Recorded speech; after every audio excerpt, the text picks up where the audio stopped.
Hello, hello, and welcome to Saturday Soundbites. I'm your host, Veronica V. Sofer, and I am thrilled to be here with you again this week with another phenomenal guest. Here on Saturday Soundbites, we love to talk about all the things that make you successful in terms of marketing, public relations, advertising, branding, networking, and more importantly than any of that is mindset. Because we know that when you have the right mindset, you're going to be successful in telling your stories. So we'll go ahead and bring our guest on in just a second. But before we do that, we're going to take care of some housekeeping. If you are listening on the podcast, make sure you hit subscribe. We don't want you to miss any episodes of Saturday Soundbites. And if you are watching on Facebook or YouTube, drop us some comments, and my guest and I will be sure to get back with you.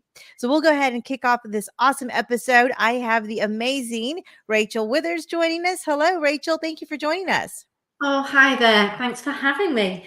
Really excited to be here today. Thank Oh, you. thank you. You know, we love talking about mindset on this show because we know that it drives our ability to communicate. So when this topic came up, I said, we have to have Rachel on the show. This is perfect. Oh, well, thank you. Thank you for that. I appreciate it. Really do. And appreciate You you. bet. You bet. So tell us a little bit about yourself before we start talking about the importance of burnout and mindset and how to manage your time. Tell us a little bit about how you got started in this space and all the things that make you an expert. Okay, well, I'll take you right back then.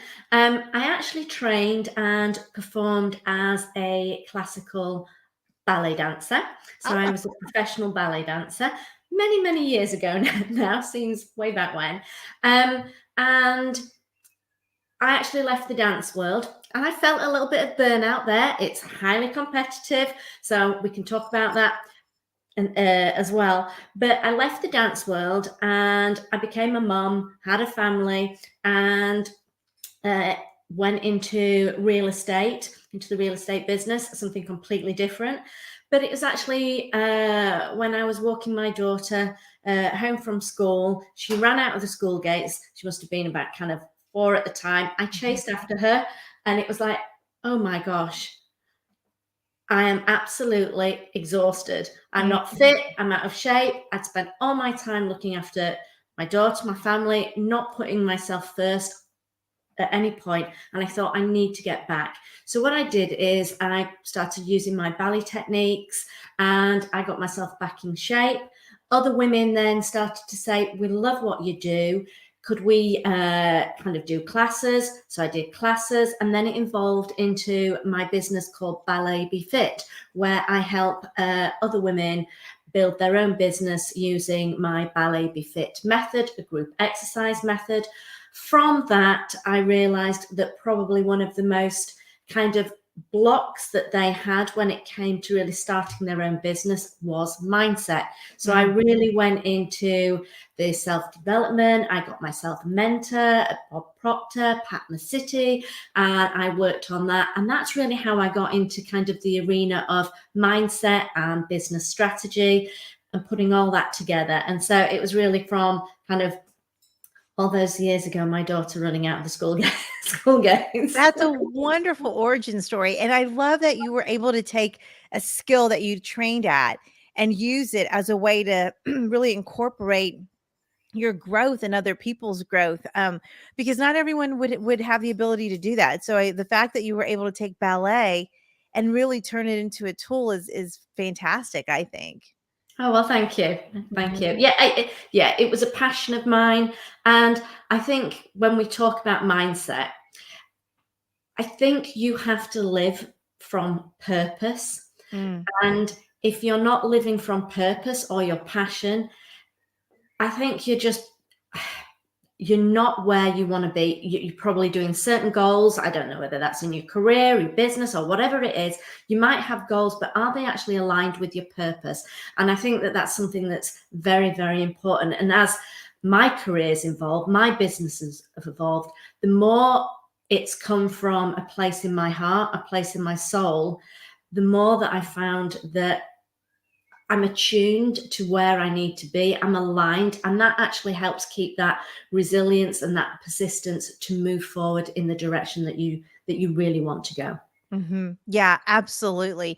And you talk about alignment, and how do you work with folks who maybe aren't sure what they're aligned to? Because sometimes as people are trying to discover what their passions are, or reconnect to their why, or decide, like you did, to start a journey of getting fit. How do you help people connect to that when they've been so removed for a while? Well, it actually might sound a little bleak, but I actually do the exercise on actually writing your own obituary, which is based on Alfred Nobel, the Peace Prize, Science Prizes. His brother died. When his brother died, they actually published an obituary, which actually was Nobel's obituary. And it was very, very bleak. And it was really saying about him being sort of the merchant of death, because he was the inventor of dynamite. Mm-hmm. And that actually was a defining moment for him. And it meant that he changed his career to be what he did, the philanthropist that he was. And basically, when you write your obituary and you read it as it is, look at what's kind of not there, that's missing for you. Then write your obituary, say many years in the future. Really think about what do you want to achieve? What do you want it to say about you? And it only needs to be 250 words, something like that. But then review it, read it. Does it actually match what you're doing right now? Does it actually align with your goals right now? If it doesn't, think about how you're actually going to get to have that obituary that you want in the future. Right. And that's kind of, I think I really use that with and I work with women mainly, but I use that to help them find their purpose, to find their calling, because it can be quite surprising. As to kind of, when you read it, I'm not doing any of that. That's really kind of what, the one you've written to your future one, they can be so poles apart, really. So that's an exercise, a little bleak, I know, but I think it's an incredible exercise. I know, it sounds very powerful, and how enlightening to be able to get that kind of insight when you're not sure, what you want to focus on or how you want to focus. I think that's a great exercise. So we talk a little bit about mindset. And I think sometimes when we find what we're passionate about and we make that commitment, then we go full force. And then sometimes we go a little too far and we're exhausted, like you said, and the self-care is out the window. How do you address burnout with your clients? I think it is important to look at what you are doing. Look at your diary and prune it. Prune what isn't necessary to take you to where you want to go. Take it out. I think we've become a culture where we actually think, if we're saying we're super busy, we're super this, we're super my diary's packed, it's not productive, and it isn't going to help you get to where you want to be. So prune it and actually think about the 3 things, the ultimate goals that you've got, 3 things, 3 actions that are going to take you to where you want to be, so that you have the most incredible year, whether it's this year or next year. So I think it's about pruning and taking action. You might have to break down those 3 actions that you need to do into smaller steps, and that's important for your time management. But really look about what your diary is and what is necessary and what is unnecessary. And I think that can help to kind of manage your time a little bit more. I think also that you should make time for yourself.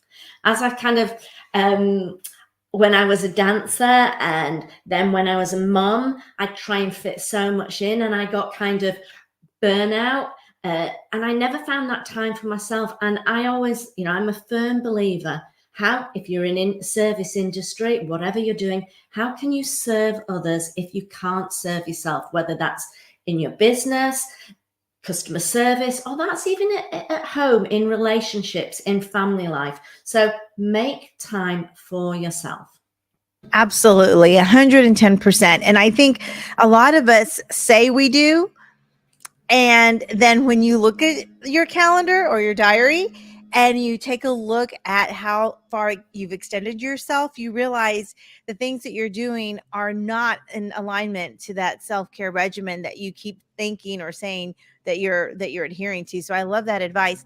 Let's talk a little bit about time management. I know that's definitely a struggle for entrepreneurs and for folks trying to balance full-time jobs and side hustles and family.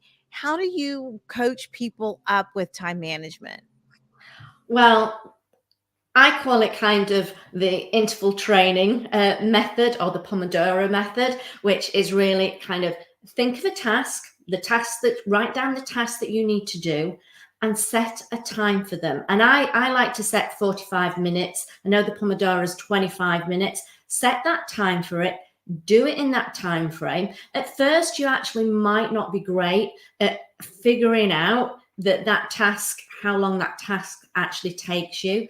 But look at that and analyze, are you actually kind of over enthusiastic in terms of how much time a task takes, or are you thinking you can do something in 45 minutes and actually it's an hour gone by, or it's an hour and a half? So start to work out as well how long tasks take you.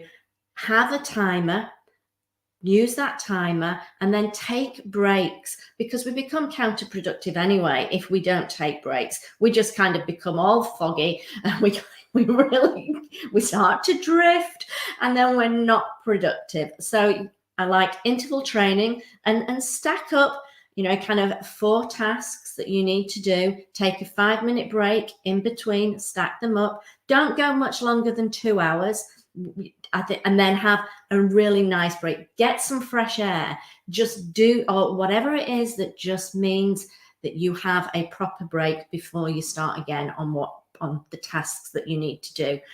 For me, I like to write everything down the night before, or just check my diary so I know kind of what I'm needing to do, just so that I know I'm completely prepared for the next day. Mhm. Yeah. No, those are all really great tips. And I love the idea of chunking your time. I think that is probably going to be the most immediate way that you can start seeing some results when you are focused on your time management and focused on setting those boundaries for yourself, because you oftentimes, especially the people you work with, we're juggling household responsibilities as well. So I like how you balanced, or you talk about balancing that in the day that you have set aside. Absolutely. And I think what we said about, I mentioned about pruning and the 3 things ultimately to get to your goal. But it's also, there's the 80-20 rule. And I think you need to look at what is productive, whether that's in your business, in actually kind of the tasks that you're doing. Do you need more is it customer focus? Look at the customers you have. What demographic are they? Look at what is productive for your business, or even in your kind of your daily life, in terms of what's productive if you're needing to do something around kind of the household. What is it you need to do? Do you need to focus on the cooking more? What is it that needs to look at what is needed to really help focus you in the directions that are more productive for you? No, I think that's great advice. I mean, my goodness, Rachel, that those, if you could just implement 2 or 3 of those things in your daily life, I think most people will find great success and changing their mind shift and changing the efficiency and the work that they're doing. And I think you can actually probably get time back in your day when you're focused on that. Yeah, I think absolutely. And I think if you really are kind of looking at what is productive, you're focused on chunking. And also, I think it's important to make sure that you're in the right space and the right environment. And when we work from home in the way that we do now, have you got all those? Are there the distractions? Are they all the devices? Is the TV on? Is kind of what's happening there? Just take them away so that you can channel your energy in the right energy and make it a nice, comfortable environment. Because when we talk about mindset, the more comfortable your environment is and tuned to exactly what you're focusing on, then you're going to get more from it as well. Absolutely, 100%. Rachel, these have been fantastic gems of information that we need to keep in mind as we're moving forward. And I want to know how people can connect with you. I know our listeners are probably really excited about the things that you're sharing and they want to learn more from you. So, how can they do that? Well, they can connect with me if they can just go to my website, rachelwithershq.co.uk. I've got a nice contact form on there. Just click that contact form and we'll reach out to you. Or just check me out on Rachel Withers HQ on Facebook. Send me a message. I will reply. And I'm here to really help on business strategy, mindset, and really getting you from where you are right now to where you want to be. Oh, I love it so much. And don't worry, listeners and viewers, we will have the links in the show notes. So make sure you connect with Rachel. It has been a pleasure having you on the show. I enjoyed our conversation so much, and I appreciate all the great advice. No, well, thank you. Thank you for having me. Really appreciate it and appreciate you. Thank you. All right, everybody, make sure you connect with Rachel Withers. Her contact information will be in the show notes. It's so important to have the right mindset, have all the tools in place for you to be successful so that you can tell your story, be successful in all the things that you want to focus on, whether it's business, projects, or really just some passion things that you want to work on, because we know that that's important too. So we'll go ahead and wrap up this episode. If you are watching on Facebook or YouTube, drop us some comments. And if you are listening on the podcast, make sure you hit subscribe. We don't want you to miss any episodes of Saturday Sound Bites. And of course, you can always reach me at veronicavsofer.com. And with that, I'll wrap up this episode by sending you lots of positive energy and light.